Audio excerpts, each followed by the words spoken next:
Keywords में आपका स्वागत है। स्टूडेंट, आज हम बात करने वाले हैं IBPS एग्रीकल्चर फील्ड ऑफिसर, इसके बारे में।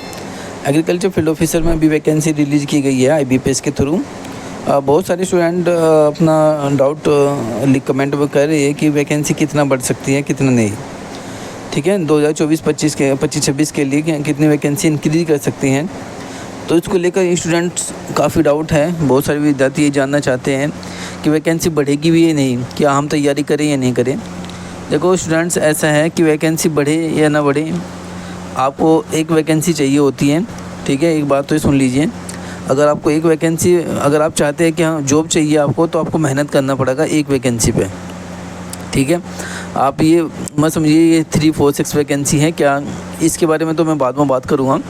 तो पहले तो आपको लोगों के लिए ये है कि अगर आपको एग्रीकल्चर फील्ड ऑफिसर, अगर आपको अधिकारी बनना है, तो आपको अधिकारी बनने के लिए सबसे पहले आपके दिमाग में ये होना चाहिए कि वैकेंसी नहीं होनी चाहिए, आपके दिमाग में ये होना चाहिए कि मुझे इसको क्रैक करना है बस।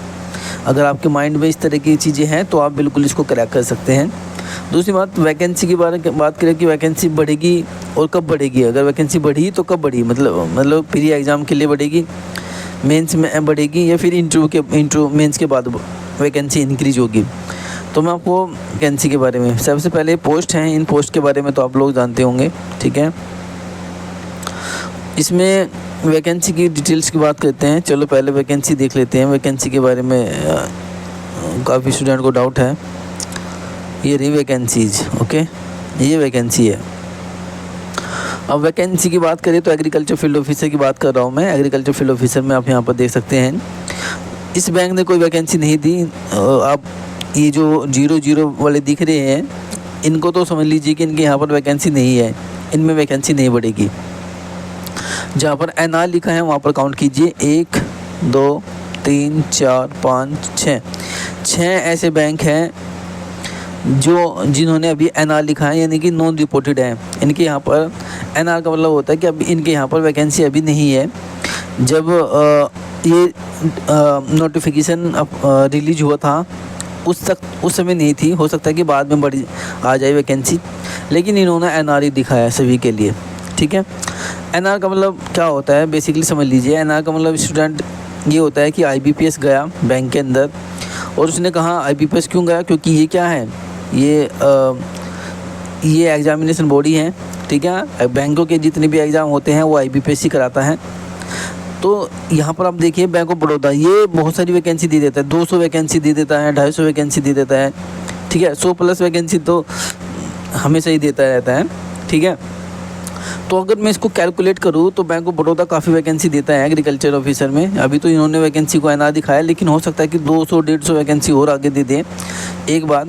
दूसरा है बैंक ऑफ महाराष्ट्र भी वैकेंसी देता है, लेकिन बैंक ऑफ महाराष्ट्र क्या करता है कि अपनी अलग से वैकेंसी निकालता है एग्रीकल्चर फील्ड ऑफिसर की। अगर किसी ने उसका एग्ज़ाम दिया होता है तो आपने कोई फ्रेंड्स होगा, मेरा दोस्त है बैंक ऑफ महाराष्ट्र में है एग्रीकल्चर फील्ड ऑफिसर। ठीक है, यहाँ पर भी NR लिखा है। सेंट्रल बैंक ऑफ इंडिया, यहाँ से भी वैकेंसी मिलती है, चाहे 50 मिलो, चाहे 100 मिलो, यहाँ से भी चाहे 20 मिलो, 30 मिलो, यहाँ पर भी वैकेंसी आएगी ज़रूर, सेंट्रल बैंक ऑफ इंडिया में भी।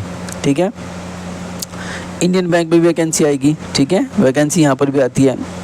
और उसके बाद पंजाब एंड सिंध बैंक, यहाँ पर भी वैकेंसी इंक्रीज की जाएगी। और पंजाब नेशनल बैंक ने, देखो आपको केवल एक बैंक ने 310 वैकेंसी दे दी। अगर ऐसे ही किसी दूसरे बैंक ने 200 वैकेंसी दे दी तो आप देखो कहाँ पर चली जाएगी। वैकेंसी तो बढ़ेगी, ये तो निश्चित है। यूनियन बैंक ऑफ इंडिया ये भी एग्रीकल्चर की वैकेंसी काफ़ी अच्छी निकालता है। ठीक है, तो ये तो नोटिफिकेशन 2025-26 का है। मैं आपको इससे पहले का नोटिफिकेशन दिखाता हूँ, इससे पहले की वैकेंसी कितनी बड़ी थी फाइनली। ठीक है, वो उसके बारे में मैं आपको दिखाऊंगा। तो वैकेंसी देखो, अगर मैं बात करूँ 3, 4, 6 वैकेंसी है, लगभग इसमें वैकेंसी इंक्रीज होगी। मेरा कहने का मतलब है लगभग 200 या 250 वैकेंसी ज़रूर आएगी। ठीक है, 350 वैकेंसी हैं तो 550-600 वैकेंसी तो हमेशा हर साल रहती है।